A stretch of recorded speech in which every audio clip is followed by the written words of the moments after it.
Bonjour. Eh bien, ce soir, dans le cadre du Festival de Nice, nous sommes heureux d'organiser le débat, le grand débat, le débat que tout le monde attendait, avec deux personnes qui ont écrit, je dirais presque les essais des années 2014-2015. D'abord, un essai très polémique, Le suicide français, un gros succès aux éditions Albin Michel, par Éric Zemmour. Et puis, un livre absolument superbe, Cosmos. Cosmos, par Michel Onfray.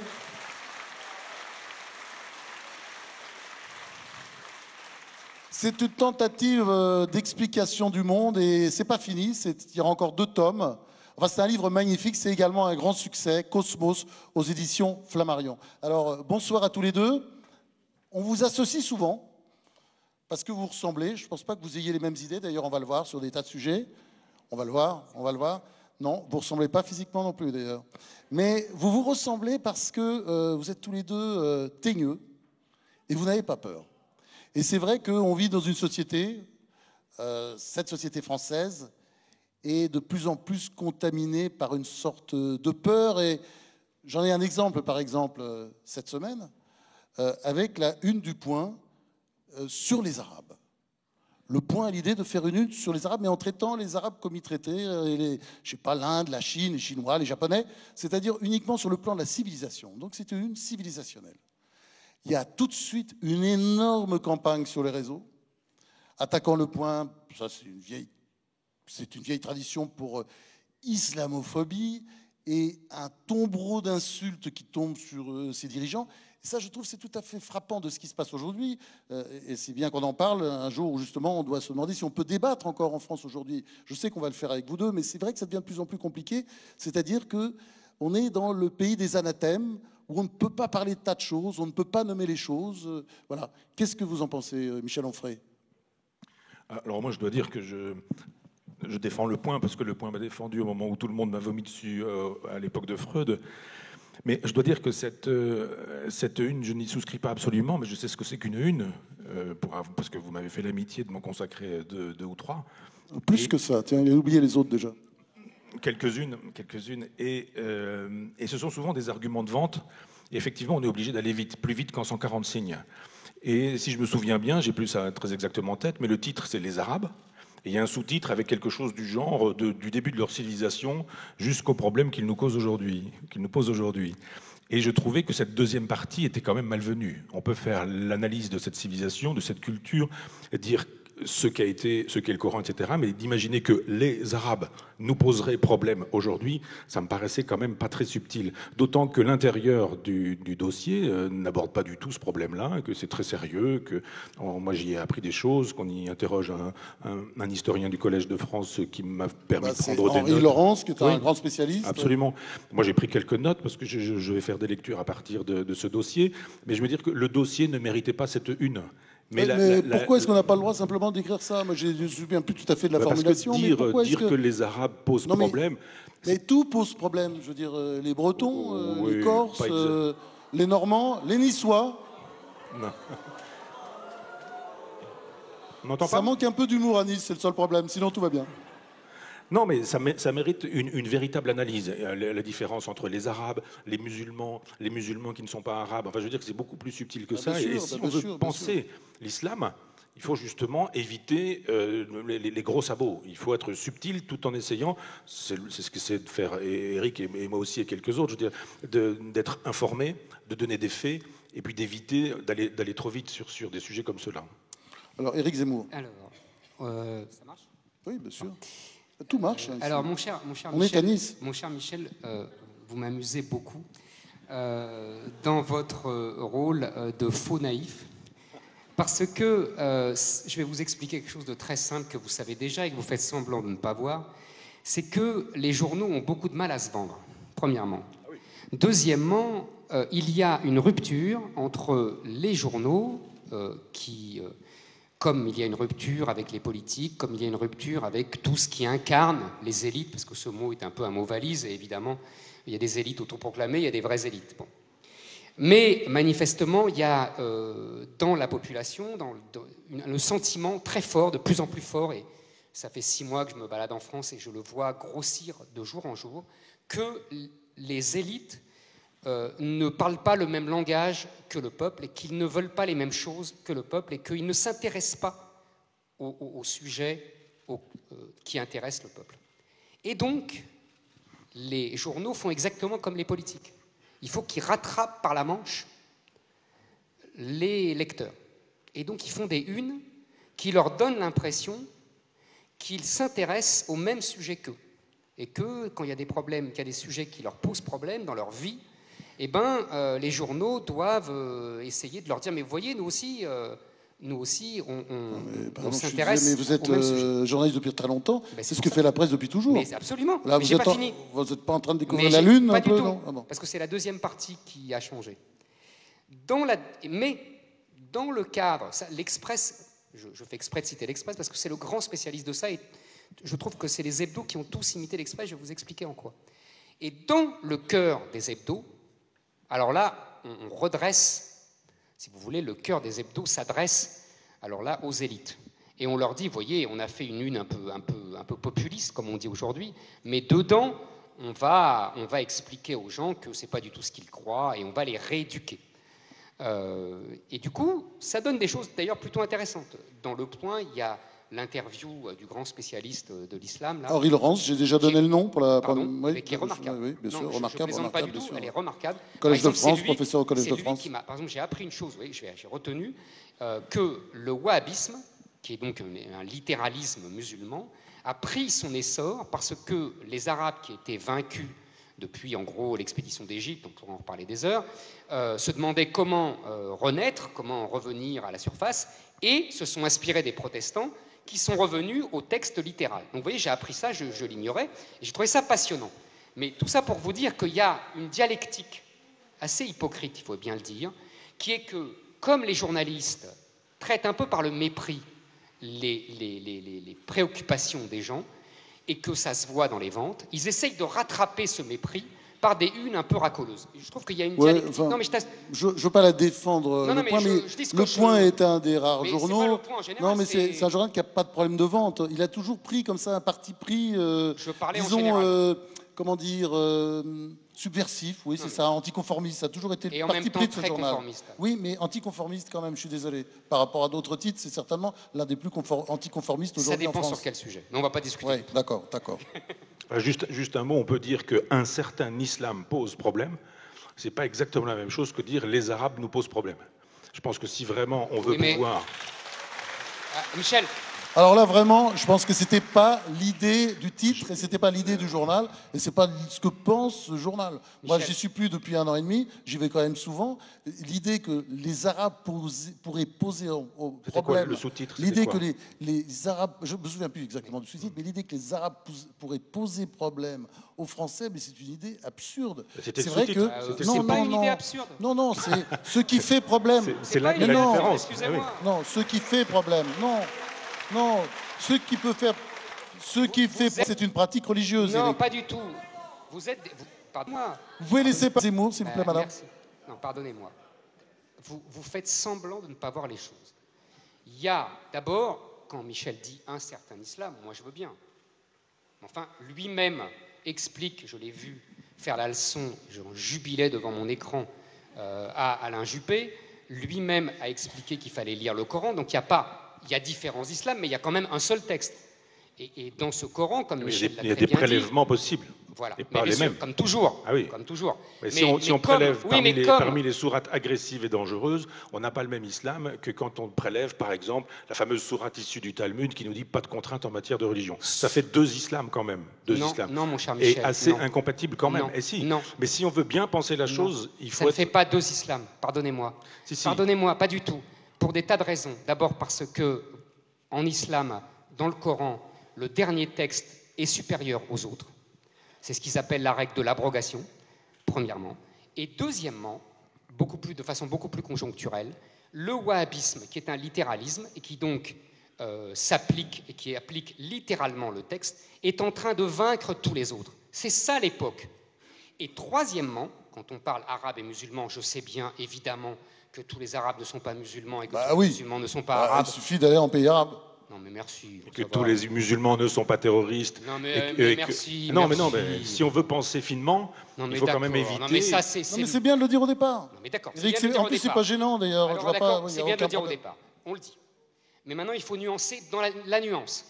C'est-à-dire qu'il faut dire que le génie de l'islam et le génie arabe, et je dis ça sans ironie, c'est que l'assimilation se fait tellement bien que tous les musulmans s'identifient aux arabes. Et que pour un musulman, il est au moins de façon mythologique un arabe. Tout l'islam. Que ça soit un Pakistanais, que ça soit... Non, tout l'islam indonésien. Non. Mais dans l'imaginaire, cher Michel. L'imaginaire français. Non, pas du tout. Pas dans l'imaginaire français, justement. Pas du tout, dans l'imaginaire musulman. Eric, là, il faut laisser la parole à Michel un moment. Sur quel sujet? Parce que non, moi... Là, qu'on finisse là-dessus, et puis après, on passera à la suite. Sur l'islam, c'est ce qu'il vient de dire.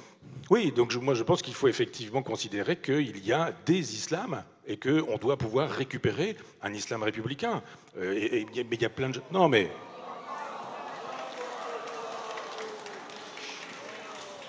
Bon. Un islam républicain... Excusez-moi, mais on n'est pas dans un congrès des républicains. Et moi, je ne me comporterai pas comme Nicolas Sarkozy. Ici, on siffle personne, on débat. On a dit qu'on essayait de débattre. Hein? Non, mais c'est pas grave. Je disais tout à l'heure que tout dépend du prélèvement. Personne n'a sifflé. J'ajoute un islam républicain. Quelques-uns sifflent. Il faut être cohérent. C'est-à-dire vous auriez dû siffler précédemment ou pas siffler du tout. Si effectivement je dis qu'il y a des islams en relation avec les prélèvements, il y a effectivement la possibilité d'un prélèvement qui va rendre possible un islam terroriste.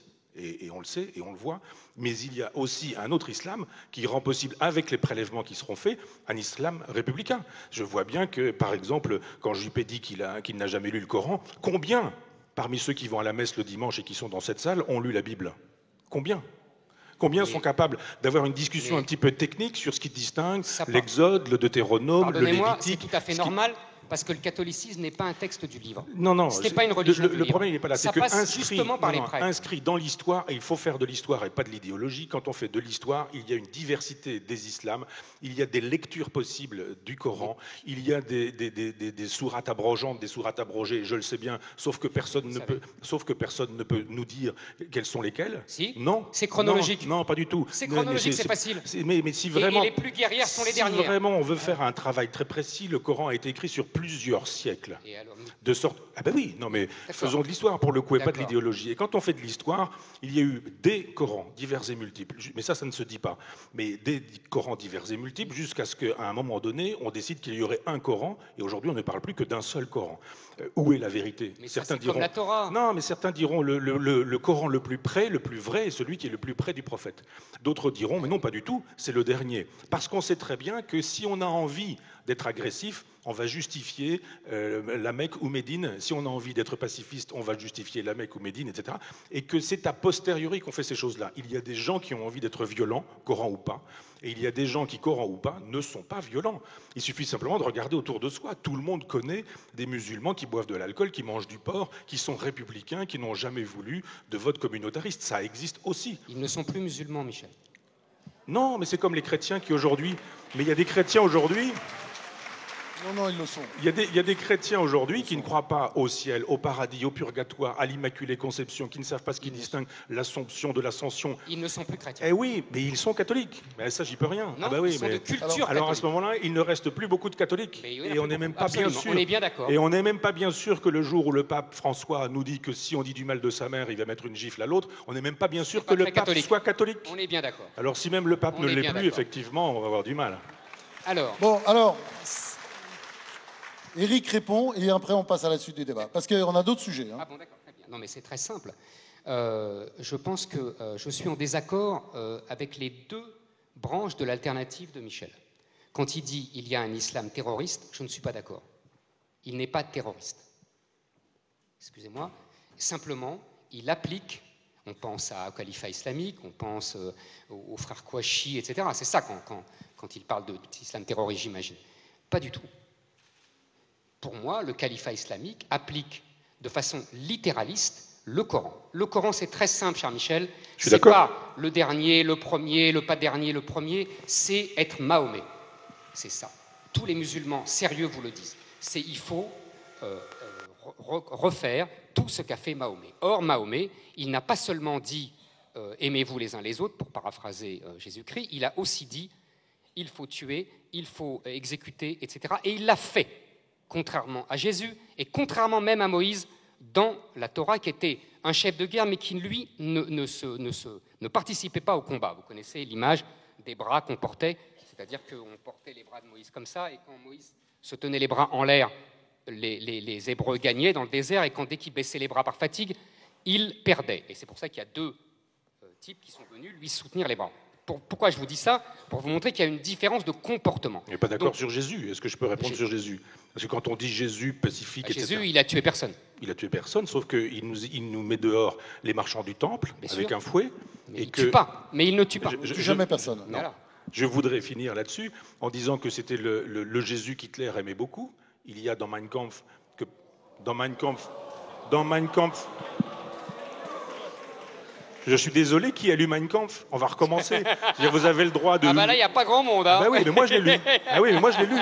C'est ça le problème. Quel courage! Ah non, mais je veux dire, tout le monde a un avis sur le Coran, n'a pas lu le Coran. Tout le monde a un avis sur le christianisme, n'a pas lu le christianisme. Et tout le monde n'a pas lu la Bible. Et tout le monde a un avis sur Mein Kampf sans l'avoir lu. Alors, moi, je l'ai lu et je dis effectivement... Non, s'il vous plaît. Je dis effectivement qu'il y a dans Mein Kampf un éloge du Jésus qui chasse les marchands du temple. Maintenant, vous faites comme vous voulez, vous pouvez me huer. Mais simplement, c'est dans le texte. Non, je dis simplement que quand, fidèle à ma position, on peut prélever ce qu'on voudra dans le Coran et lui faire dire ce qu'il veut, on peut prélever, même pas dans la Bible, dans le Nouveau Testament, des moments où Jésus fait l'éloge de la violence et même des paroles de Jésus où il dit qu'il n'est pas venu pour la paix, mais pour faire la guerre. Mais il ne l'a fait pas. Sauf que quand on l'a fait au nom de Jésus, c'est au nom de ces textes-là qu'on le fait. Et s'il y a l'Inquisition, ça ne se fait pas contre Jésus. S'il y a les croisades, ça ne se fait pas contre Jésus. S'il y a des ethnocides en Amérique du Sud, ça ne se fait pas contre Jésus. Ça se fait au nom du Jésus qui chasse les marchands du temple. Bien sûr, mais alors... Et d'autres diront, mon Jésus à moi, c'est celui qui pardonne les péchés, c'est celui qui n'agresse pas. Théorie du prélèvement. On ne va pas débattre 3 heures sur Jésus, parce que là, vous faites de la sémantique. Mais non. Je finis mon histoire de terroriste. Pour moi, ils ne sont pas terroristes. Simplement, ils appliquent strictement la charia. C'est-à-dire que les frères Kouachi ont appliqué une exécution par un tribunal islamique. Et Daesh, j'ai coutume de dire que l'Arabie saoudite est un Daesh qui a réussi. C'est exactement la même chose. Et maintenant, pour l'islam républicain, pour moi, c'est un oxymore. C'est-à-dire qu'on ne peut pas, à partir du moment où, qu'est-ce que c'est que la République? C'est le pouvoir du peuple, et c'est la loi qui s'impose, la loi des hommes qui s'impose à la loi de Dieu. Tout ça est le contraire de l'islam, qui ne connaît que la loi de Dieu et qui ne connaît que la soumission à la loi de Dieu. Vous allez me dire immédiatement, le judaïsme aussi et le christianisme aussi, et je vous dirai, vous avez raison, sous réserve, on ne va pas faire des discussions théologiques 3 heures, sauf que, et le christianisme et le judaïsme se sont vus imposer, pour le christianisme, c'est par la République, pour le judaïsme, c'est par Napoléon en 1807, des contraintes très strictes, et se sont vus imposer des suppressions de références et ont dû se soumettre à la loi républicaine. Le problème, ce que je dis avec l'islam. C'est qu'on n'a jamais eu, on n'a pas eu de Bonaparte en France depuis, et que donc c'est ça qu'il faut faire avec l'islam. Je suis entièrement d'accord. Mais c'est bien ce que je dis. S'il y a effectivement une comptabilité, il faut que quelqu'un qui soit républicain soit capable de dire que c'est l'islam qui obéit à la République et pas la République à l'islam. Bon. Merci.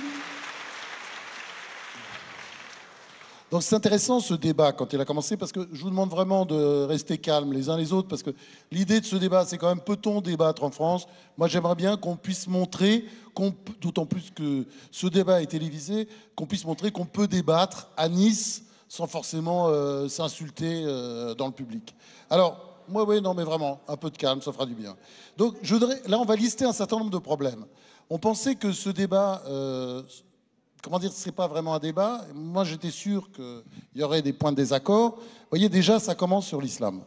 Il y a un point de désaccord clair entre Michel Onfray et Éric Zemmour. On va aborder un deuxième sujet. Et moi, on m'a beaucoup dit, je l'ai lu d'ailleurs dans la presse, qu'ils étaient d'accord là-dessus. Moi, je ne suis pas sûr. Bon, moi, je suis le seul libéral sur cette estrade, parce que je suis libéral, j'ai jamais caché mon jeu. Bon, Michel Onfray a une réputation d'antilibéral, Éric Zemmour aussi, et pourtant j'ai du mal à croire que, et on va peut-être commencer par lui, que Michel Onfray soit systématiquement antilibéral. Pourquoi? Parce que quand vous lisez son œuvre, il y a un personnage qui ressort, bon, on a tous compris, Nietzsche, Épicure, était au sommet des sommets, mais il y a aussi Proudhon.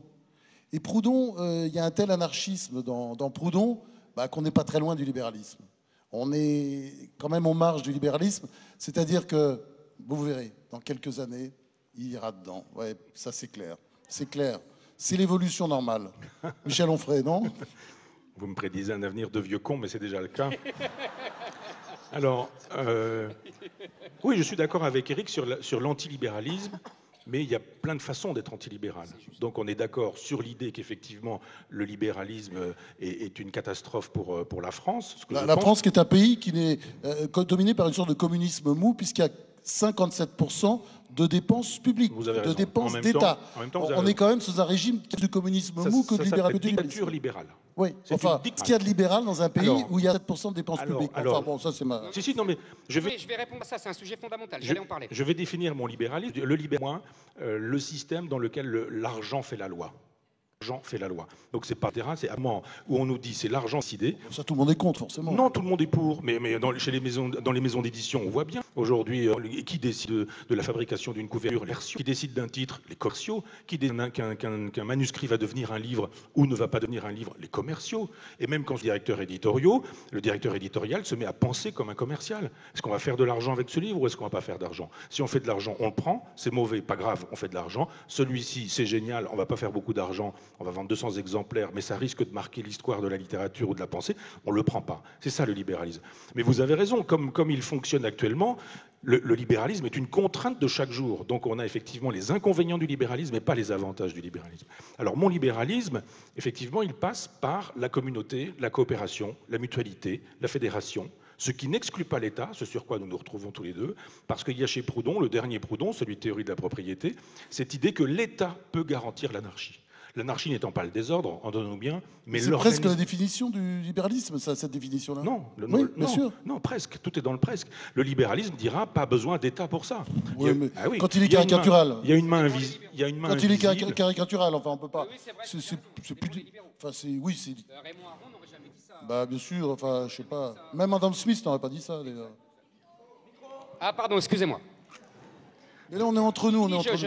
Donc, antilibéralisme, en tant que le libéralisme nous dit que c'est l'argent qui doit faire la loi. Donc, aujourd'hui, l'argent fait la loi dans les hôpitaux, dans les écoles, dans les services publics, dans les campagnes. Et on est d'accord là-dessus. Quand moi, j'ai lu le Suicide français, je me suis dit, évidemment, il a raison sur tous ces sujets-là. Il y a une espèce de destruction de la province, de destruction des campagnes. Ça n'est pas rentable. On ferme une ligne de train, on ferme une école, on ferme, etc., etc. Ça, c'est un massacre, me semble-t-il. Et si on veut aujourd'hui restituer l'État, il ne faut pas que l'État, ce soit celui qui ponctionne tout le temps, celui qui interdise tout le temps, qui nous dit vous allez vous habiller comme ça, vous allez manger comme ça, vous allez coucher comme ça, avec machin, bidule, un tel, mais pas avec tel autre, je ne sais quoi. Un État qui est en permanence présent pour nous dire ce qu'il faut faire personnellement. Donc je suis contre cet État-là. Et on peut partager ça avec les libéraux. Maintenant, je pense que l'État devrait garantir... Pardon ? Merci. L'État devrait garantir les libertés que nous devrions pouvoir construire sur le mode autogestionnaire. Mais le mode autogestionnaire suppose les Girondins, et nous sommes dans un vieux pays, d'accord avec Éric là-dessus aussi, dans un vieux pays jacobin, pour lequel la vérité de la Révolution française, c'est 1793. Ouais, nous sommes toujours dans une logique de guerre civile. Chez Éric, il y a quand même souvent un éloge de Robespierre qui, moi, personnellement, me fait toujours froid dans le dos. Mais bon... J'ai pas vu ça, moi. Ah, je l'ai lu. Mais Bonaparte était un ami du frère de Robespierre. Oui. Pardon.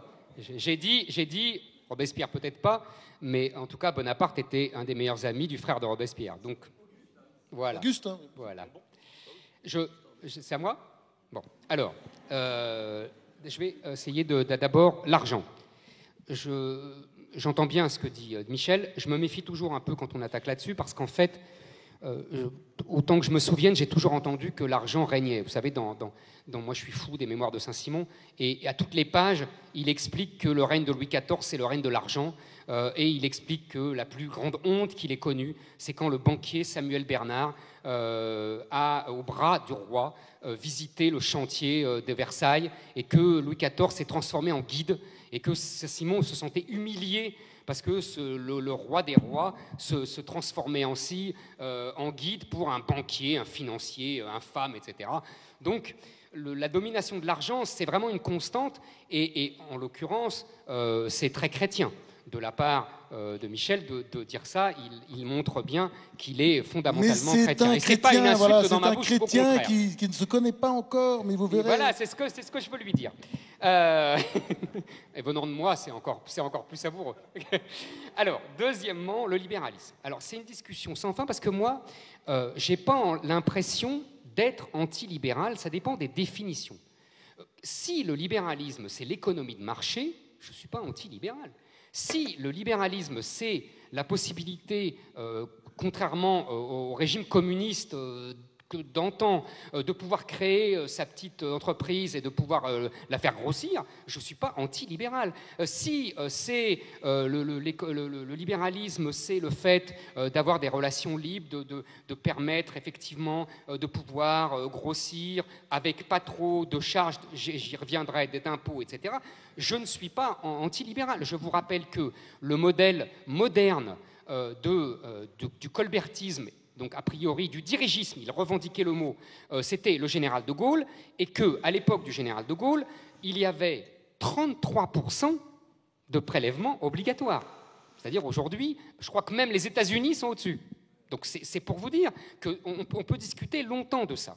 Maintenant, si vous voulez, il y a eu un changement majeur qui est, moi je préfère d'ailleurs ce mot, les Anglais ont trouvé un très bon mot pour une fois, c'est la globalisation.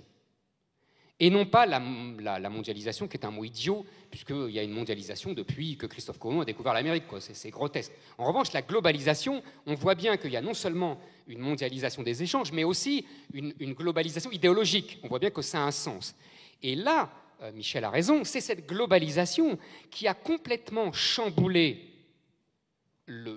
l'intervention de l'État, qui l'a réduit avec l'aide du dieu de France, c'est-à-dire l'Europe, qui a été, en l'occurrence, le bélier de cette globalisation. Je ne sais pas que j'étais venu pour passer en accusation. Mais... Et donc c'est évidemment l'Europe qui a servi de relais à cette globalisation en réduisant les pouvoirs de l'État et en interdisant à l'État de faire ce qu'on faisait encore dans les années 70, et ce que Michel a tout à fait raison de regretter, c'est-à-dire on ferme un hôpital là, on ferme une poste. Pourquoi? Parce qu'on ne fait plus de politique d'aménagement du territoire. C'est ça, en fait, que tu regrettes. Le gros problème d'Éric, c'est qu'il croit trop les politiques, parce que les politiques, quand ils ont une mauvaise nouvelle en France, quand même, à part quelques-uns, il y a quand même des exceptions, Dieu merci, ils ont toujours tendance à dire que c'est la faute à l'Europe. C'est la faute à l'Europe si ceci, c'est la faute à l'Europe si cela. Voilà. Ne me fais pas un édito dans Le Point. Pourtant, ils sont excellents. Hein. Le Point est un excellent journal. Mais ne me les fais pas. Et d'ailleurs, c'est un journal qui organise des débats ouverts. Voilà. Non, ce que je veux dire, des débats ouverts. C'est évident. On se respecte mutuellement. Mais c'est ce que je fais. C'est évident que c'est l'Europe, France. Sérieusement. C'est l'Europe, là où tu as raison, avec l'accord de tous les gouvernements. Je ne dis pas le contraire. Mais en tout cas, ils ont... Pas du peuple. Voilà, à la place du peuple. Bon. Maintenant, en fait, j'ai lu récemment un livre tout à fait remarquable d'un polytechnicien qui s'appelle M. Sarlat, je crois, et qui dit cette chose que je crois, ça m'a permis d'avancer dans ma réflexion. Il dit en fait, nous sommes trop libéraux et trop sociaux. Je m'explique, ça va être très rapide. Trop libéraux dans un sens, c'est-à-dire que nous avions la tradition française, j'étudiais ça quand j'étais à Sciences Po, ça date pas d'hier, c'est le capitalisme sans capitaux. On a un capitalisme sans capitaux, c'est-à-dire que contrairement aux anglo-saxons, contrairement aux Allemands qui ont les banques régionales qui financent la banque industrie, nous, on a un capitalisme sans capitaux. Et donc on a inventé, depuis Napoléon III à peu près, et surtout depuis le général de Gaulle et Pompidou, un capitalisme d'État. Ça permet à l'État de protéger les entreprises, parce que sinon, il n'y a pas de capitaux, et donc elles sont bouffées. Dans les années 80, c'est là que Michel sera d'accord, on a privatisé au nom de l'idéologie libérale de la globalisation, sous l'influence de l'Europe, mon cher Franz. On a privatisé. Si, le lac unique, etc. Plus de politique industrielle, plus d'aide d'État. Qu'est-ce qu'il faut pas entendre, en plus, il faut lire, c'est comme le Coran, ça. Il faut lire les traités, ça. Et donc, mais si. Et donc, c'est même pas payé, qu'est-ce qu'il faut entendre? Et donc, si j'étais payé encore. On a lâché nos entreprises avec l'épisode provisoire et ridicule des noyaux durs, tu t'en souviens, Franz, de Balladur, qui n'ont duré que quelques années. Pathétique, mais ça c'était... pathétique, oui, mais ça n'empêche... C'était copain, c'était ton copain. D'accord, oui, c'est pour permettre de financer les campagnes électorales, on est d'accord. Mais c'était pas seulement ça. C'est toi qui l'as dit, c'est pas moi. C'était pas seulement ça, c'était aussi pour essayer que les banques et les grands instituts d'assurance protègent nos entreprises. Et puis ça s'est effiloché. Et qu'est-ce qu'on a aujourd'hui? On a des grandes entreprises françaises qui n'ont pas d'argent, qui n'ont pas de capitaux parce qu'on n'a pas de fonds de pension comme les anglo-saxons et qu'on n'a pas de banque régionale comme les Allemands et qui se font bouffer par les grandes entreprises. Et deuxièmement, ça c'est le trop de libéralisme. Et deuxièmement, trop de social, et là tu vas être content, parce que là tu as raison, 57% de prélèvements obligatoires, c'est une folie. C'est évidemment une folie. Évidemment, les entreprises sont... De dépenses publiques, hein, parce que les prélèvements obligatoires sont au-dessous. Ils sont de l'ordre de 47%, choses comme ça. Ça monte tout le temps, de toute façon. On dépassera la barre des 50%. Mais pourquoi ça monte? Et tu sais bien que c'est financé par l'endettement. Pourquoi ça monte et pourquoi c'est financé par l'endettement? Parce que justement, on ne maîtrise plus du tout nos grandes entreprises qui délocalisent à mort, qui créent du chômage ici, qui créent de la richesse uniquement à l'étranger, Renault étant l'exemple emblématique que je donne dans le livre avec la politique de M. Schweitzer, qui était l'ancien patron. C'est ça la politique de nos grands groupes qu'on a fabriqués, nous, et qui aujourd'hui ne crée de la richesse qu'à l'étranger. Alors, moi, je voulais savoir quel est le rapport avec la choucroute, parce que bon, on parle du libéralisme, et on explique que c'est l'Europe qui a introduit le libéralisme, et que c'est à cause de l'Europe donc que les campagnes françaises aujourd'hui sont complètement massacrées, que les villes moyennes disparaissent les unes après les autres. Phénomène que je ne constate pas du tout dans d'autres pays européens qui ont d'autres systèmes économiques comme l'Allemagne et l'Italie, par exemple. Donc moi, je voudrais juste demander à Michel de répondre, puisque là, on est parti peu à peu du libéralisme vers l'Europe, qui sont deux problèmes d'ailleurs qui sont liés. Mais je veux savoir, est-ce qu'il a une vision aussi négative de l'Europe qu'Éric? Éric qui a une vision alors politique pour le coup, mais est-ce qu'on peut pas, si on a une vision historique, hein, moi j'essaie de, écartons, évacuons l'économie. Pensons à ce qu'était l'Europe après la Deuxième Guerre mondiale. Quand Jean Monnet, De Gaulle, Konrad Adenauer et quelques autres, Robert Schuman surtout, ont décidé sur les décombres de la Deuxième Guerre mondiale de dire voilà, plus jamais ça. Allez, on va essayer que ça recommence plus jamais. Est-ce qu'on n'est pas aussi arrivé aujourd'hui en Europe à un moment où beaucoup de gens qui croient que l'histoire a commencé le jour de leur naissance, par exemple Éric Zemmour, pensent que finalement, bon, l'Europe, c'est pas un problème, c'est pas un problème. Allez, repréparons la prochaine guerre contre les Allemands. Non, ça, je crois que ça a été un argument idéologique au moment où il a fallu voter pour Maastricht. C'était un des coups de génie pervers de Mitterrand, de laisser croire que c'était oui à l'Europe, donc oui au progrès, oui à la paix. Ça voulait dire non à la guerre, oui à l'amitié entre les peuples, disparition du chômage, plein emploi, amour des peuples, etc., etc. On nous a dit c'est ça l'Europe, et si c'est pas ça, c'est la haine de l'Europe. Si c'est la haine de l'Europe, c'est la guerre, c'est la xénophobie, c'est le racisme, on monte les gens les uns contre les autres, etc. Comme la chose a été présentée, pouvait-on faire autre chose que dire oui, je suis européen? Ils n'ont pas gagné de beaucoup. Hein. À mon avis, même, je ne suis pas sûr, mais j'ai presque une hypothèse, et on peut même imaginer que les Français avaient voté contre, et que le cynisme de Mitterrand aurait rendu possible une erreur de calcul, comme ça s'est fait aux États-Unis avec George Bush, qui fait que à 20h, moi je me souviens, j'avais regardé la télévision, à 20h on donnait des résultats et on ne pouvait pas les donner. Et alors évidemment, il y avait toutes les huiles politiques qui étaient là en train de dire on a gagné, on n'a pas gagné, on a perdu, ou je ne sais quoi. Et Mitterrand arrive, patelin, à 20h20, en disant c'est court, mais nous avons gagné, je vous remercie. Qui est allé refaire les calculs? Hypothèse. Mon cher Michel, il n'avait même pas besoin de truquer les résultats, puisque de toute façon, si le non avait gagné, il nous aurait fait revoter un an après. Oui, non mais on a vu en 2005. Donc de toute façon, tant qu'on n'aurait pas voté, oui, il nous aurait fait revoter. C'est la démocratie à la mode européenne, ça. C'est qui ça? Éric Zemmour, c'est qui? C'est les méchants? C'est les méchants. Il y a des très belles pages de Pierre Danino sur c'est les méchants. Mon cher Michel, mon cher Franz, en 2005, lors du référendum, le second, que donc le non a gagné, il s'est passé deux choses. La première, c'est qu'on nous a, c'est pas il, c'est on, c'est-à-dire le Parlement français, sous la présidence de Sarkozy, nous a refait voter le même texte qu'on avait refusé à l'Assemblée. Si ça, c'est pas un déni de démocratie, je ne sais pas de quoi on parle. Et deuxièmement, pendant la campagne de 2005, Juncker, qui est devenu depuis président de l'Eurogroupe, si je ne dis pas de bêtises, Juncker avait dit, parce qu'il a beaucoup d'humour ce garçon, il avait dit « si c'est oui, on continue, et si c'est non, on ne s'arrête pas ». Moi, j'aime la démocratie comme ça, si vous voulez. Ouais. Ça me rappelle la blague sur l'URSS, vous savez. Ouais. C'était le capitalisme, c'est l'exploitation de l'homme par l'homme, et le communisme, c'est l'inverse. Bah, la démocratie, selon Juncker, c'est pareil. Je voudrais finir. Juste un petit point, parce que moi, je suis très attaché aux faits. Eric aime beaucoup la démocratie, moi j'aime beaucoup les faits, ça va être mon côté journaliste. La démocratie, moi. Or, ce que Sarkozy a fait voter après, ça n'était pas le traité, je suis absolument désolé. C'est la même chose sans les symboles. Puisque c'était un traité constitutionnel qui créait des institutions, et ces institutions, à ma connaissance, n'ont toujours pas vraiment été créées. Quand on regardait la constitution qu'avait faut dire, sorti au forceps Valéry Giscard d'Estaing, c'était une constitution qui donnait un vrai président, qui donnerait un vrai pouvoir, un vrai exécutif politique à l'Europe. Aujourd'hui, le problème de l'Europe, comme il n'y a pas de pouvoir, c'était... Mais non, il a dit ça pour faire passer la pilule. Alors. Mais non, mais tu sais très bien, on va les comparer si tu veux. On va les comparer, tous les deux. Absolument. On va les comparer. Ils n'ont pas de rapport. D'accord. C'est faux, mais c'est pas grave. Alors, ce serait bien que le débat puisse être serein. Et qu'on puisse dialoguer vraiment. Cool. Si vous permettez. Alors... Oui, sur la question de l'Europe, on nous a dit l'Europe, c'est ça. Si c'est pas ça, c'est la haine de l'Europe. Simplement, il aurait fallu qu'on puisse dire, mais il y a des façons diverses et multiples d'être européen, et je ne vois pas qui pourrait ne pas être européen.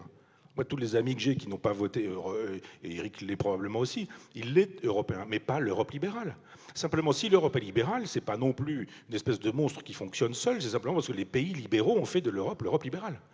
C'est-à-dire que si on vote et que la France vote et qu'elle est libérale, elle fabrique une Europe libérale. Et comme aujourd'hui, les gens qui vont au pouvoir de droite et de gauche sont des libéraux, de toute façon, on n'a que ça à nous proposer. Pardonnez-moi. Vas-y. Et donc, on a bien vu, là pour le coup, on parlait des faits tout à l'heure, que ce qui a été promis à l'époque, quand on nous disait, s'il y a l'Europe, il y aura le plein emploi, la fin du chômage, l'amitié des peuples, la fin de la guerre, etc. Il y a eu depuis exactement le contraire. Augmentation du chômage, augmentation du racisme, augmentation en France, mais on va regarder ailleurs, faut regarder un peu. Regardez, sortez des frontières, regardez ce qui se passe à côté. On va sortir des frontières. On a vu ce qui s'était passé, et le truc habituel, c'était comme avec le communisme, c'est-à-dire s'il y avait du goulag, c'est parce qu'il n'y avait pas encore assez de communisme. Voilà. Et là, on nous dit si ça marche pas, regardez ailleurs, regardez l'Allemagne, pourquoi ça marche en Allemagne, pourquoi ça marche dans d'autres pays, pourquoi ça marche en Europe du Nord, pourquoi ça marche pas. Cool, on débat. Je vais être rapide là-dessus, juste en disant qu'on aurait dû dire que ça ne marchait pas. En France. Bah oui, mais on peut faire. Et dans quelques autres pays, mais bien sûr. Je peux. Bon.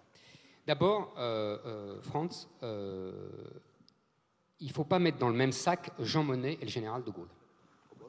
Si, c'est tout à fait. Tu as dit des gens comme Jean Monnet et le général de Gaulle ont fait. Ils n'ont pas fait la même chose. Je ne les avais pas mis ensemble, mais pardon. Le général de Gaulle détestait Jean Monnet. Il estimait que c'était un agent de la CIA. Il n'était pas loin de la vérité, mais peu importe. Excuse-moi. Voilà.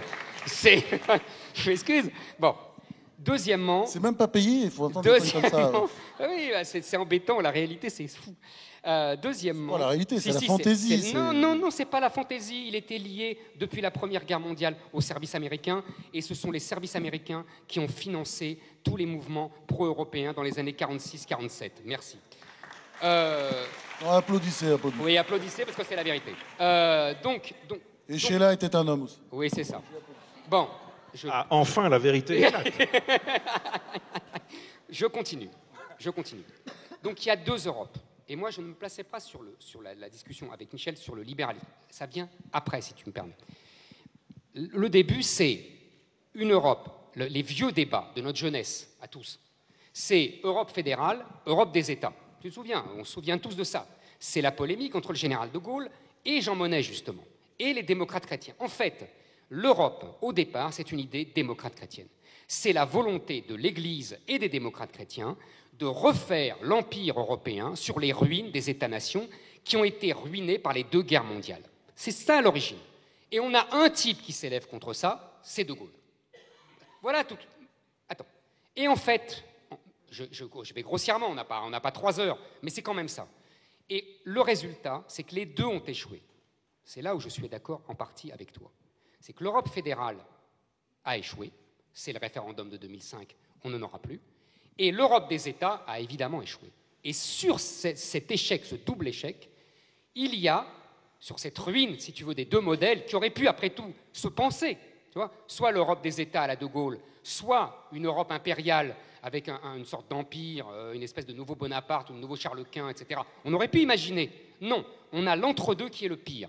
C'est-à-dire une espèce de désordre, de trucs ni fait ni à faire, dans lequel s'engouffre ce que tu appelles le libéralisme, c'est-à-dire le pouvoir des grandes entreprises, c'est-à-dire le marché qui domine tout, c'est-à-dire le droit. On ne parle jamais du droit, mais le vrai vainqueur de tout ça... T'es devenu Besancenot, là, maintenant, mais toi, pas du non? tout, mais pas du tout. Mais c'est un fait. Le droit européen est un scandale. Le droit européen nous a privés de toute souveraineté. C'est le vrai scandale, c'est le droit européen. Ce n'est même pas le marché. Hein? Non mais il a raison parce que ah oui, moi je fais des conférences depuis très longtemps et pour se faire applaudir par une assistance, et y compris à Nice, vous dites du mal de l'Europe ou des élites, ça marche très bien. Applaudissez. Michel. Je vais dire du mal de l'Europe et des élites aussi. Parce que on peut quand même dire qu'on veut l'Europe, qu'on veut l'État et qu'on repense l'État. Ah bah oui, mais c'est aussi... Eh bien non, pas dans la logique d'un Proudhon, le dernier Proudhon, théorie de la propriété, qui nous explique que l'État peut garantir les options libertaires, celles auxquelles je crois, d'une nation.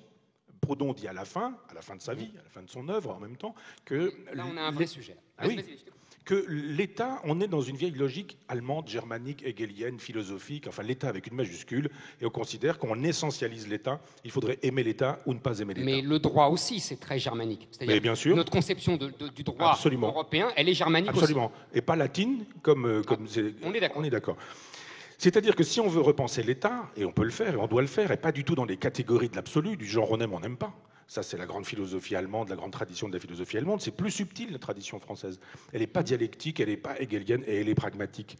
Elle est pragmatique, c'est-à-dire que Proudhon, il dit, mais ça sert à quoi l'État? Si ça sert à exploiter, c'est pas bon. Si ça sert à libérer, c'est bon. Donc moi, j'ai été bêtement longtemps contre l'État pour cette raison-là, jusqu'à ce que, découvrant cet ultime texte de Proudhon, je me dis, mais il a raison. C'est comme une pomme, c'est comme un couteau. On peut peler une pomme, on peut égorger son voisin avec un couteau. C'est la même chose avec l'État. On peut exploiter les gens avec l'État.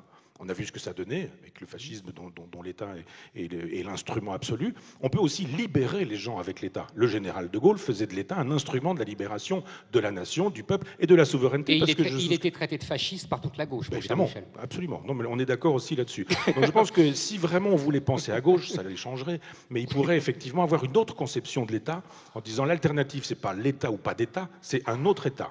Et l'État qui garantirait les citoyens, qui les garantirait même face à cette Europe qui est devenue elle-même un État exploiteur, eh bien, ce serait l'occasion de permettre des contre-pouvoirs. Mais ça, c'est un projet politique national, ça devrait pouvoir exister. Ce n'est pas possible dans le cadre actuel. Actuel, c'est vrai. Bon alors, ce débat avait très bien commencé sur l'islam parce que vous n'étiez pas d'accord. Sur l'Europe et le libéralisme, on sent des... Ouais, là, plutôt un semi-accord. Moi, je me sens exclu totalement. Une critique commune, mais pas forcément des solutions communes. Oui, c'est ce que j'allais dire, parce que moi, sur... Que je ne partage pas du tout, parce que sur Proudhon, j'ai beaucoup de choses à dire sur le... Ouais. Donc, on est pas d'accord là-dessus. Mais, j'aimerais maintenant qu'on aborde d'autres sujets. Non, monsieur, s'il vous plaît, on s'en fout de votre avis. D'autres sujets comme mai 68, cool, par le exemple. débat, cool. Cool, ça va, on vous entend tout le temps. Mais celui-là, je ne sais pas ce qu'il fait, là. Il est très excité. Il est payé par la CIA. Non, du KGB. Non, un peu excité, là. Oui, je ne sais pas ce qu'il fabrique, là. Oui. Donc, calme. Alors, autre sujet, alors peut-être là de discorde, d'après ce que j'ai lu dans vos livres différents, mai 68. Mai 68, le bilan pour Éric Zemmour, il est globalement hyper négatif. Hein. C'est presque d'ailleurs un livre, on peut dire, le suicide français contre mai 68, enfin les résultats, ce qu'a fait mai 68, alors que Michel, bon, n'est pas extatique évidemment devant le bilan de mai 68, c'est difficile, mais dit quand même que il y a aussi de bonnes choses à retenir de mai 68.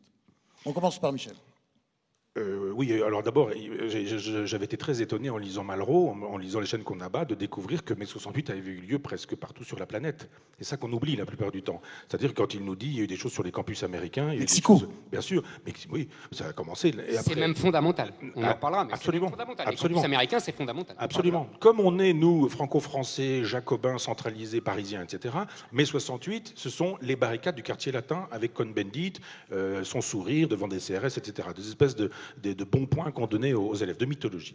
Donc, moi, je ne souscris pas à cette mythologie-là. D'abord parce que gamin, j'avais 9 ans en mai 68, j'ai 10, je ne sais plus, enfin, je suis né en 59, oui, c'est ça. Et j'ai vu, moi, mai 68 concrètement, sans trop comprendre, évidemment. J'avais une institutrice communiste qui nous foutait des baffes, qui fumait en cours, qui écoutait Europe 1 et qui attendait le grand jour et qui prenait les informations, comme on disait. Et il y avait le général de Gaulle à la télévision avec son costume de général et mon père trouvait que ça chauffait quand même. Et on voyait des bagnoles en feu. Donc j'ai compris que quelque chose avait lieu là. Et dans le village où il y avait la fromagerie, la laiterie, etc., les laitiers avaient refusé d'aller chercher le lait. Donc mai 68 a eu lieu, pas seulement à Paris, mais dans la totalité de la France. Pas seulement dans la totalité de la France, mais en Europe. Pas seulement en Europe, mais dans le monde entier. Ça veut dire que pour le coup, penser mai 68 à partir de Paris, c'est une erreur. Il faudrait penser à partir d'une philosophie de l'histoire, ce que fait Éric, qui ne pense pas, contrairement à ce que tu disais tout à l'heure, à partir de sa date de naissance. Au contraire, il est l'un des rares à avoir la culture... Non, mais c'est vrai, la culture et l'histoire... Bon, je m'excuserai peut-être. Non, mais c'est vrai. Il y a pas mal de gens dont c'est le cas, effectivement, qui pensent à partir d'eux-mêmes, mais c'est pas le cas d'Éric Zemmour qui a une culture historique et on peut effectivement débattre à partir de faits. C'est le moment de refraternisation. On attend la suite. Non, mais je veux dire, merci. Moi j'ai lu son livre et c'est rempli d'informations justes et avec lesquelles il faut composer. Il faut composer avec le réel, pas avec l'idéologie. Donc mai 68 a eu lieu et de fait quelque chose s'est passé qui a fait qu'on n'a plus parlé les uns les autres de la même manière quand on était supérieur hiérarchique, inférieur hiérarchique, hommes, femmes, parents, enfants, instituteurs, etc. Ça, c'est une bonne chose. La mauvaise chose, c'est que la destruction de valeurs qui avaient fait leur temps n'a pas été remplacée par des valeurs nouvelles. C'est-à-dire que ce moment de négativité qui a été mai 68 aurait dû être suivi par un moment de positivité qui n'a pas eu lieu. Donc je dis oui à ce moment de négativité d'abord parce qu'on ne peut pas dire non au réel. C'est un mouvement qui concernait la totalité de l'Occident. L'Occident est une espèce de bête vivante. Ça vieillit, ça fatigue, c'est né, ça meurt, ça disparaît, la civilisation disparaît, etc. C'est un mouvement de civilisation, pas seulement une espèce d'épiphénomène parisien. Parce que c'est absolument frappant, ça va jusque dans les pays de l'Est, hein, parce que Dubček, c'est la même époque. Mais absolument. Et quand on a compris ça, on se dit, on ne peut pas dire non à ce qui a eu lieu. Notre erreur, enfin, moi je ne me sens pas trop coupable de ça, parce que je n'avais pas l'âge de contribuer positivement, je dirais l'erreur des intellectuels, des philosophes, dont on a beaucoup parlé à l'époque, ceux dont on dit qu'ils sont la French Theory outre-Atlantique, c'est-à-dire les Deleuze, les Foucault, les Guattari, les Derrida, etc., ont déliré. Et intellectuellement, ça a produit encore des effets chez Najat Vallaud-Belkacem, par exemple. Absolument. Mais oui. Toute la théorie du genre, la théorie pédagogiste, tout ce genre de choses, procède de l'arrivée au pouvoir d'une partie de cette génération qui a été formée par la French Theory.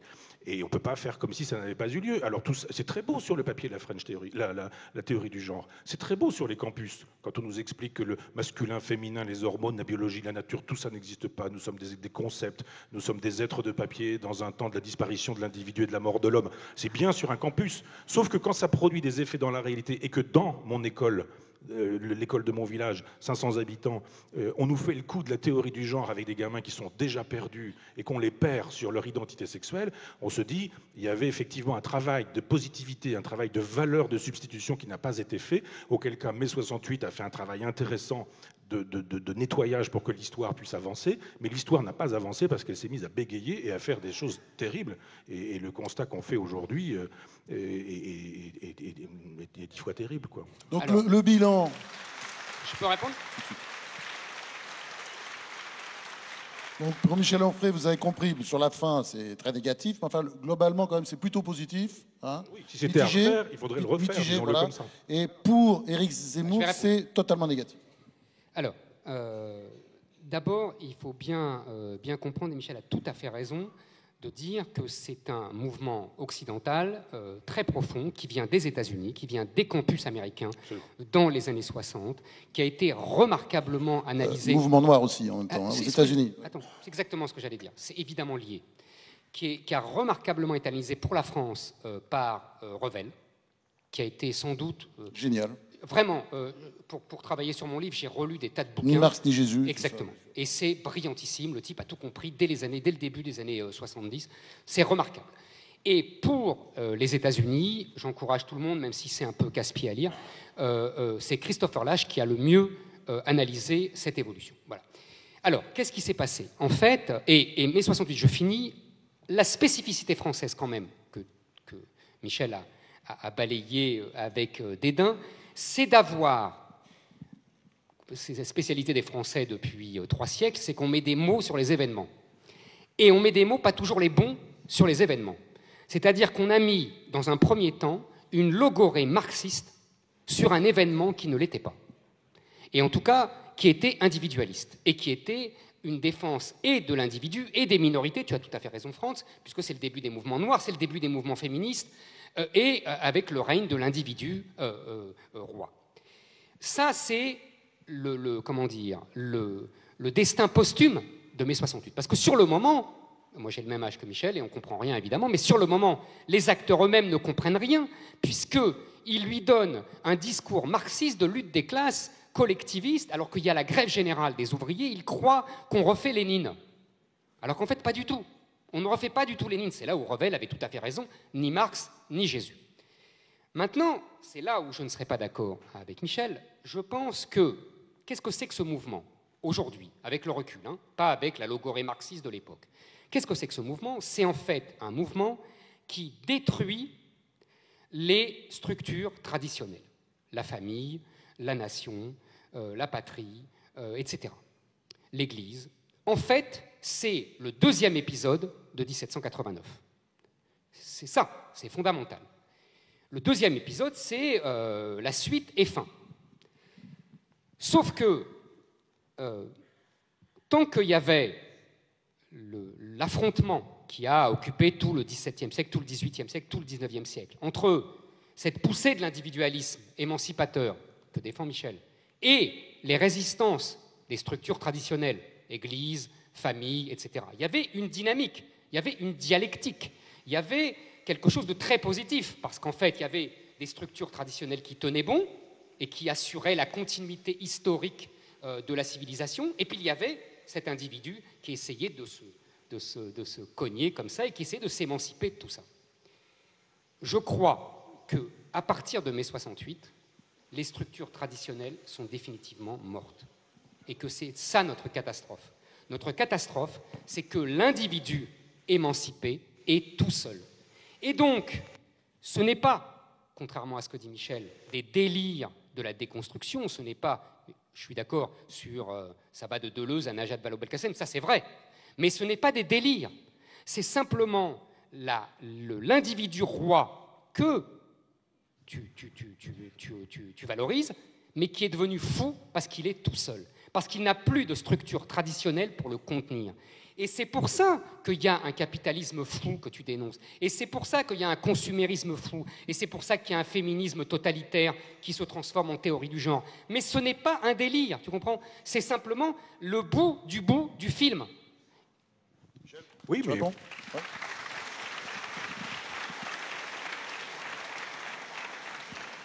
Oui, je suis d'accord avec ça, sur cette idée qu'effectivement, il y a une grande négativité qui n'est suivie d'aucune positivité. Mais il y a, pour une raison... Parce qu'il n'y a plus rien pour contenir.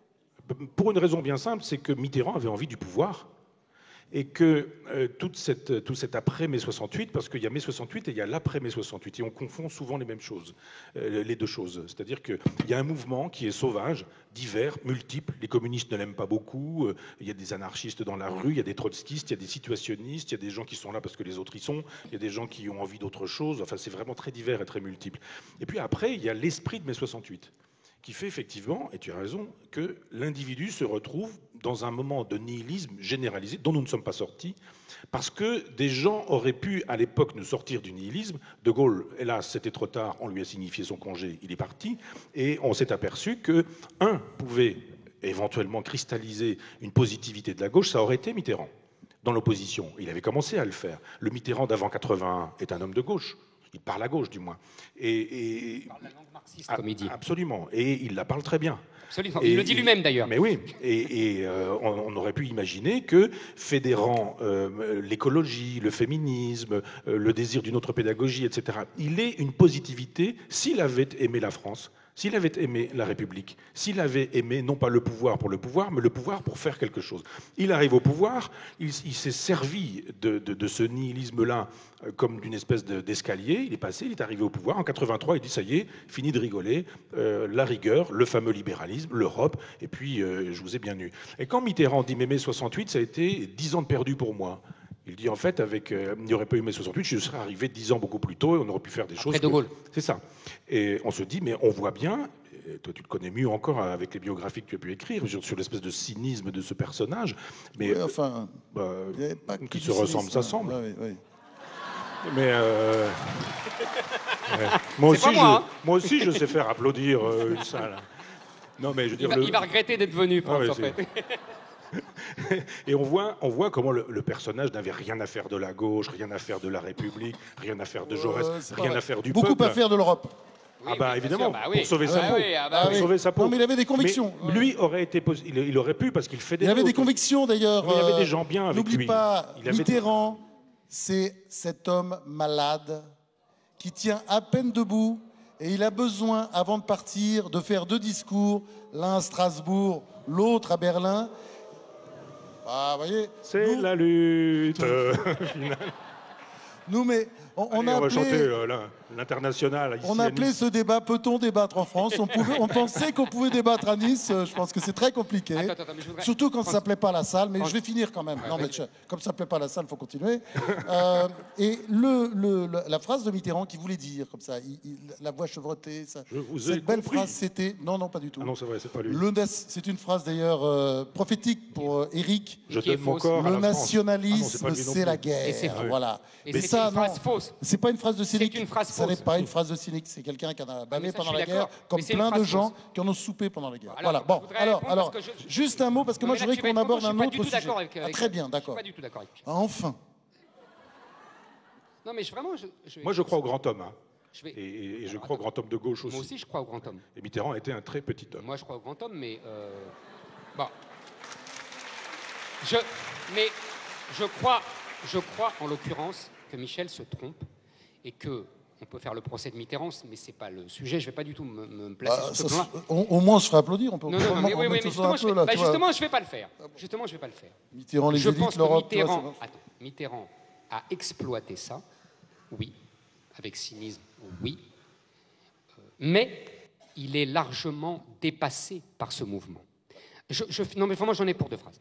Je voulais dire simplement que c'est là la contradiction que Michel ne veut pas voir de lui-même. Il ne peut pas dire qu'il est favorable à ces mouvements émancipateurs qui détruisent les structures traditionnelles. Enfin, comment ne pas l'être? Mais moi, je ne suis pas favorable. Bah attends, les mouvements féministes, obligés. Non. Bah attends, t'as vu comment les femmes étaient traitées? Mais elles n'étaient pas maltraitées du tout. C'est un mythe. C'est un mythe. Elles n'avaient même pas le droit d'avoir des carnets de chèques. Voilà. Fallait demander au mari. Heureusement que Giscard est passé par là. C'est terrible comme cet argument-là. Non mais c'est extraordinaire parce que cet argument revient en boucle. Mais tout le monde s'en fout. À l'époque, personne n'a de carnet de chèques. Les ouvriers sont payés à la semaine. Enfin, mais vraiment. Et c'est pour ça que laisse-moi finir. Allez, après, les femmes à la cuisine. Les femmes à la cuisine. Mais les femmes ont toujours travaillé, France, voyons. Au Moyen-Âge, elles sont déjà sur les marchés. Arrête avec cette caricature à la Françoise l'héritier, c'est bon. Donc je continue. Je pense que ces mouvements émancipateurs que vous soutenez tous les deux et qui ont détruit les structures traditionnelles ont été les idiots utiles de ce capitalisme que tu vomis.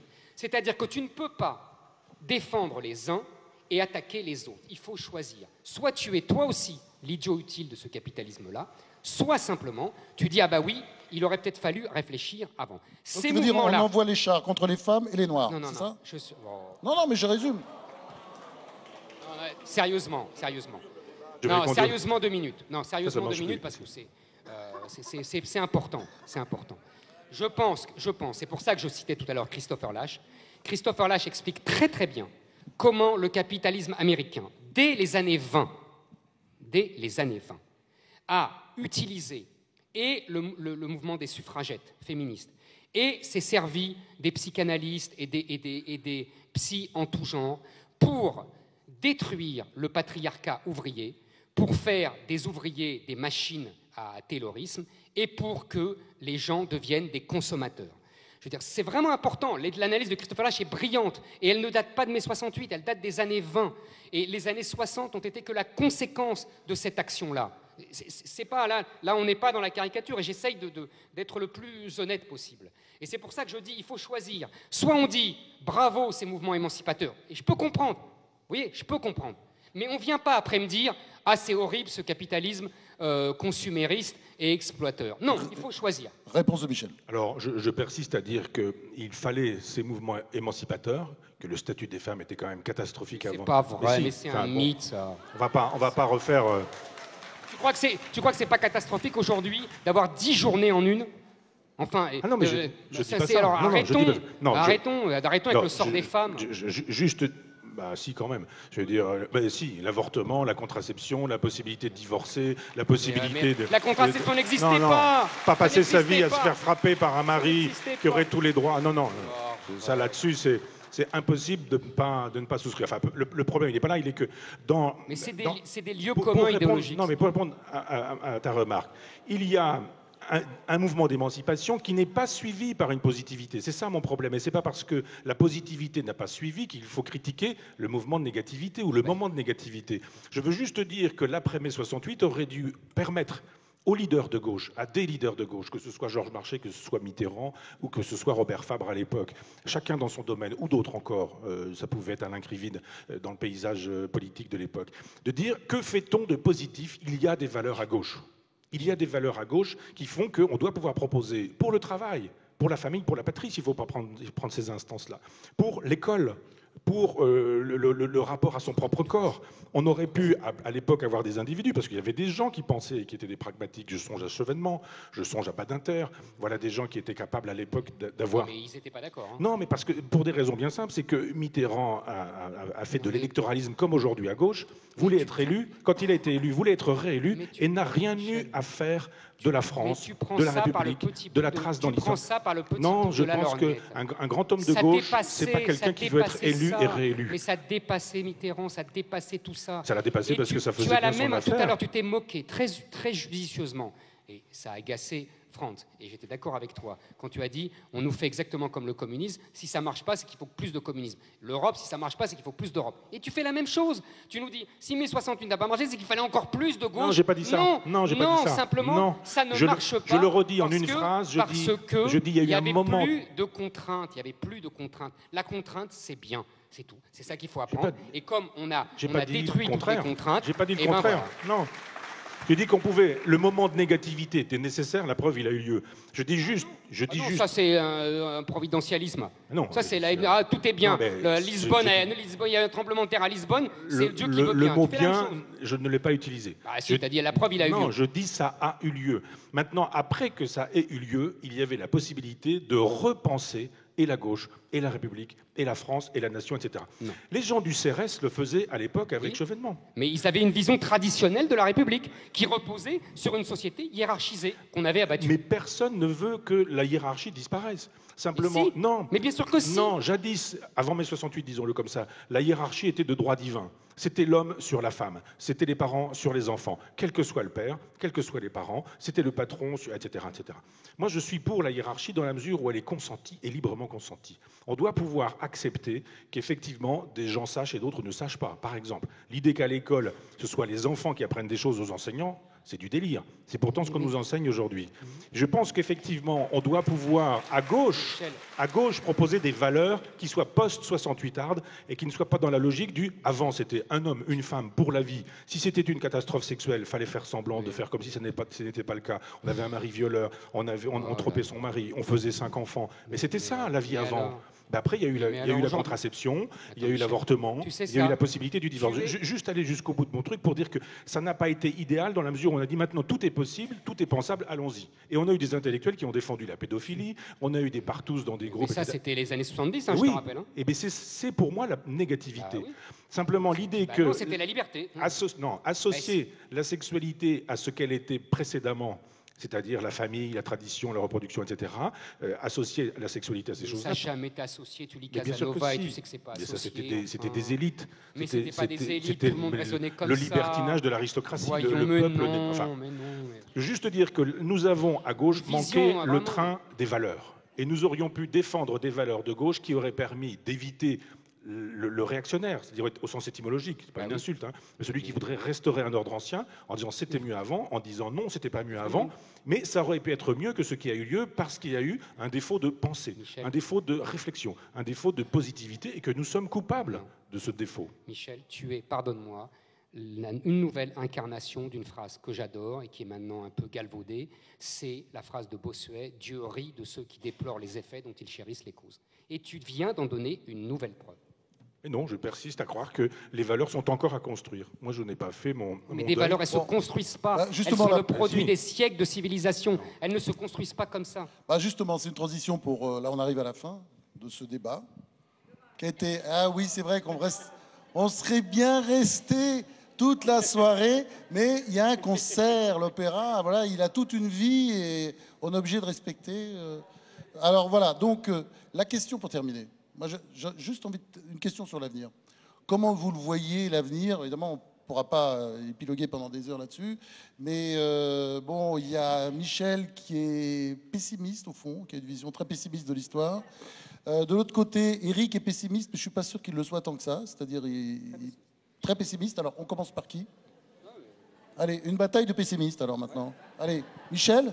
Moi, je ne me sens pas pessimiste, je me sens tragique. Ce n'est pas exactement la même chose. C'est-à-dire qu'il y a dans l'opposition optimiste-pessimiste, l'optimiste voit le meilleur partout, le pessimiste voit le pire partout. Moi, je sais, c'est un peu prétentieux, mais de voir le réel là où il est, comme il est, et quand il n'est pas réjouissant, de dire qu'il ne l'est pas. C'est ce que j'appelle un tragique, en ce sens. Je pense qu'on est tous les deux tragiques. Absolument. Après, il faudrait dire ce à quoi on croit. Moi, je persiste à penser en termes de civilisation. Je pense qu'on a le nez dans le guidon, que Internet, Twitter, etc., les informations en temps continu, le jet continu avec les informations qui sont là en permanence, nuit et jour, tout ça fait qu'on est dans un éternel présent et qu'on est incapable de penser et le passé et le futur. Et grâce soit rendue à Éric Zemmour d'avoir de l'histoire, la connaissance de l'histoire, de renvoyer à l'histoire. On est dans une époque qui est ignorante en matière d'histoire, c'est terrible, c'est terrible.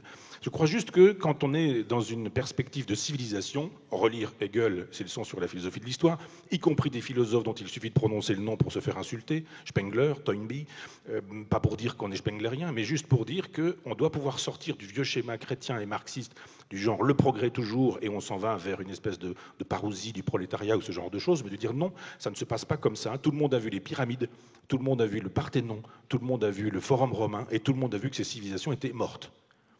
Les civilisations sont mourantes, elles sont mortelles, on le sait depuis Valérie, ici à Nice, on devrait le savoir mieux encore, et je pense que notre civilisation est mourante.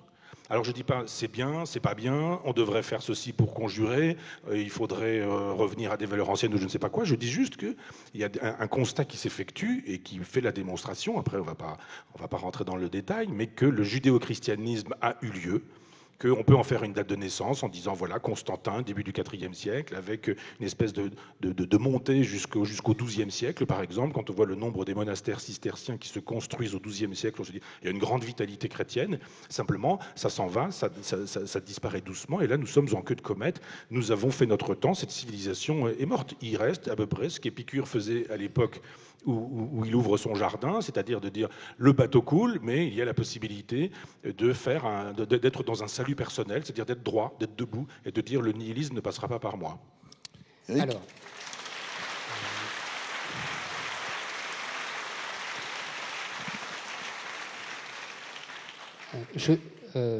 J'écoutais attentivement Michel et je me rendais compte d'une chose amusante, mais qui ne va pas du tout l'amuser, c'est que je suis absolument d'accord avec Michel, mais pas pour les mêmes raisons.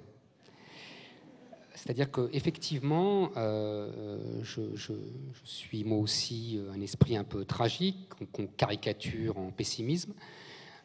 Mais simplement, je sais que l'histoire est tragique et que voilà. Deuxièmement, t'es pas très joyeux non plus. Hein. Non, je peux être joyeux aussi, mais bon. En revanche, et je pense aussi que notre civilisation est en train de mourir.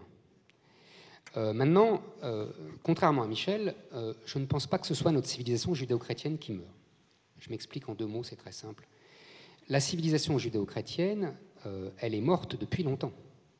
Elle a été tuée depuis le XVIIe siècle par justement l'avènement du cartésianisme, de l'individualisme, de la raison, qui s'est émancipée de Dieu.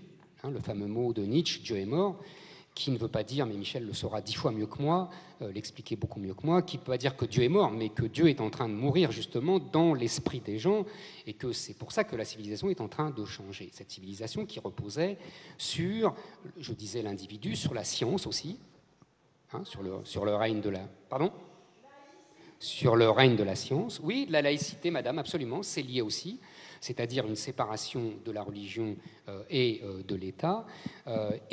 Cette société, donc, née au XVIIe, dans l'esprit de Descartes, et qui continue comme ça à s'émanciper avec les Lumières, avec le XIXe siècle, avec Victor Hugo, avec le XXe, etc., etc. C'est cette civilisation-là qui, pour moi, est en train de mourir.